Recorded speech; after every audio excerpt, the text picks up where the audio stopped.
Hi, I'm Patti, and this little guy is Loki. Peter was just having everybody feed, but Loki is about 3 times the weight of everybody because he's first at the trough and he pushes everybody off the nipples. So he's going to have to wait a little while to eat because he does not have any problems with weight gain. When they're born, these guys were born 2 weeks ago, Sunday. They, this is a little male. We have give them all nicknames, and he's Loki, and he has his colored collar on because we weigh them when they're first born, and then we monitor their weights. Within 24 hours, they need to regain their birth weight, or we need to interfere and possibly tube feed, where you put the tube down into the mouth, down into the stomach. It's a little risky, so we would rather have them nursing successfully.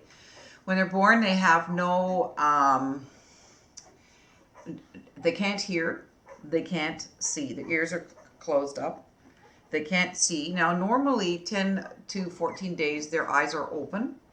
These guys are in a very bright room. And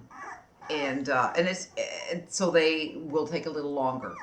It's recommended by most breeders to have them in a quiet, dark room away from everyone. We have a different philosophy because Labradors love people, and our labs want to be with us, and so their puppies grow up to be around music. There are stereo speakers around the room. They get to hear applause and they get to hear music and they love it, and they learn not to sing along with people who sing, which we would rather they didn't do.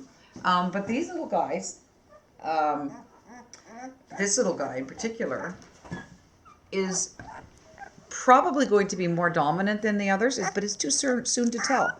But at 3 days, you can already start to see little bits of personality. The eyes are beginning to open. Yeah, they are. And Loki's a bit of a bully. But I suspect, like most of our males, well, all of the males that I've tracked, is going to be an absolute big sucky baby when he gets older.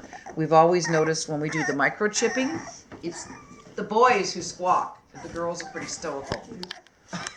So anyway, this little guy, some of the things we do with them to increase their confidence is we do this exercise between 3 and 16 days, where we do this, hold him up in front of me like this. It's neurological stim. I know it looks nasty, but it isn't. Bring him in, cuddle, so he trusts. He's just really annoyed right now because he knows he can smell mom feeding when she lets her milk down, and he's like thinks he's missing lunch. Or we do this one, which is right on his back. That also teaches him to trust humans, that humans are going to keep him safe. He doesn't mind that, and he likes his rocking. And the other one we do is to go upside down. 1, 2, 3, 4, 5. He doesn't like that very much, do you, Loki? Yep. Another thing that we do is you get a cold cloth. I'm not going to do it right now. A wet cloth, put it in the fridge for 5 minutes, and then set him down on the cold cloth on his feet. And that helps him to gain more confidence as well as he gets older. And the last thing we do, sometimes, I don't do it as much as I should, is you take a little Q-tip and you go each day, between days 3 and day 16, and put it between his paw on one of his legs, on one of his paws, between the little nails. And they've already had their nails clipped a couple of times because they grow, and then they scratch mom when they're needing her, trying to get milk, because they try to get the milk down themselves. And also,